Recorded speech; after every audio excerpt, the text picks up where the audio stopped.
आदाब नाजरीन, खास खबरों में आपका इस्तकबाल है। मैं हूं अब्दुल्ला। वजीर खारजा एस जयशंकर ने रायसीना डायलॉग में कहा कि हम दहशतगर्दी से सख्ती से निमट रहे हैं। अब हम बचने वाले नहीं बल्कि फैसला लेने वाले बनेंगे।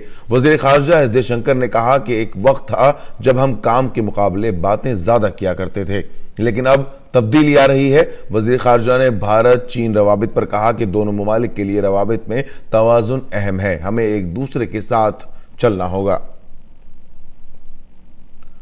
रूस के वजीर खारजा सेर्गेई लावरोव ने कहा कि अमेरिका, जापान और दीगर ममालिक की जानिब से नए हिंद बहरुल काहिल का तसव्वुर लाने की कोशिश मौजूदा ढांचे को नई शक्ल देने की कोशिश है।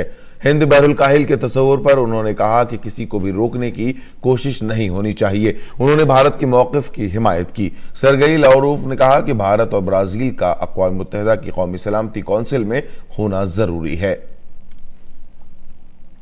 वाज़ेह है कि जियो पॉलिटिकल और जियो इकोनॉमिक मसाइल पर भारत की आलमी कॉन्फ्रेंस रायसीना मुज़ाकरात का कल नई दिल्ली में आगाज हुआ। इफ्तिताही इजलास में वज़ीर आज़म नरेंद्र मोदी ने शिरकत की। रायसीना डायलॉग का इनेकाद मुश्तरका तौर पर वजारत खारजा और ऑब्जर्वर रिसर्च फाउंडेशन ने किया है। 100 से ज्यादा मुमालिक के 700 बैनुल-अक़वामी नुमाइंदे डायलॉग में शिरकत कर रहे हैं। सहरोजा कॉन्फ्रेंस में रूस, ईरान, ऑस्ट्रेलिया, मालदीव, जनूबी अफ्रीका, एस्टोनिया, चेक जमहूरिया, डेनमार्क, हंगरी, लाटविया, उज़्बेकिस्तान और यूरोपीय यूनियन के वज़राए खारजा इसमें हिस्सा ले रहे हैं। मुल्क भर में आज बर्री फौज का दिन मनाया जा रहा है।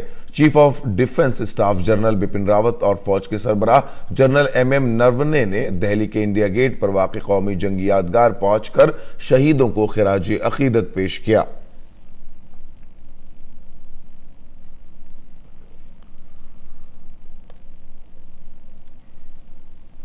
सदर जमहूरिया रामनाथ कोविंद ने फौजी दिन के मौके पर एहलकारों और उनके अहल खाना को मुबारकबाद दी है। उन्होंने कहा कि तमाम फौजी भाई बहन, सुबुकदोश फौजी और उनके अहल खाना हमारे मुल्क का वक़ार और आज़ादी के रखवाले हैं। सदर जमहूरिया ने कहा कि उनके कुर्बानी के जज्बे ने हमारी खुद मुख्तारी का तहफ़्फ़ुज़ किया है, मुल्क के फ़ख्र में इजाफा किया है और लोगों की हिफाजत की है। जय हिंद। वज़ीर आज़म मोदी ने फौजी दिन के मौके पर अपने पैगाम में कहा कि भारत की फौज माँ भारती की आन बान और शान है। उन्होंने कहा कि हमारी फौज अपनी बहादुरी और पेशावराना रवैये के लिए जानी जाती है। बर्री फौज के दिन के मौके पर वजीर दिफा राजनाथ सिंह ने मुल्क का दिफा करने वाले जवानों को सलाम किया है। उन्होंने अपने ट्वीट पैगाम में कहा है कि मैं भारतीय बर्री फौज के सभी बहादुर जवानों को सलाम करता हूं, जो भारत के दिफा के लिए गैर मामूली हौसलामंदी, बहादुरी और कुर्बानी की मिसाल पेश कर रहे हैं।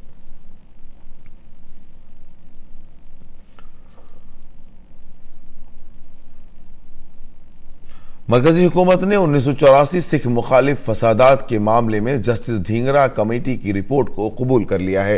हुकूमत ने सुप्रीम कोर्ट को बताया कि कमेटी की रिपोर्ट के मुताबिक ही आगे की कार्रवाई की जाएगी। सुप्रीम कोर्ट ने दिल्ली सिख गुरुद्वारा मुंतजमा कमेटी के अर्जी गुजार को खुसूसी जांच कमेटी के जरिए पेश की गई रिपोर्ट पर तजवीज देने की इजाजत दी। इस दरखास्त में 1984 के सिख मुखालिफ फसादात के मामले में 62 पुलिस एहलकारों के रोल की जांच का मुतालबा किया गया है।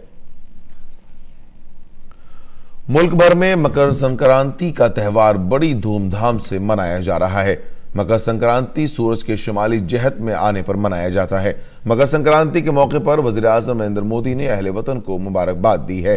अपने ट्वीट पैगाम में उन्होंने कहा है कि फितरत, रिवायत और सकाफत के रंगों से भरपूर खुशी के त्यौहार मकर संक्रांति की आप सभी को दिली मुबारकबाद। वज़ीर आज़म ने माघ, बिहू और पोंगल की भी अहले वतन को मुबारकबाद दी। आसाम की गुवाहाटी में बिहू फेस्टिवल रिवायती जोशो खरोश के साथ मनाया जा रहा है।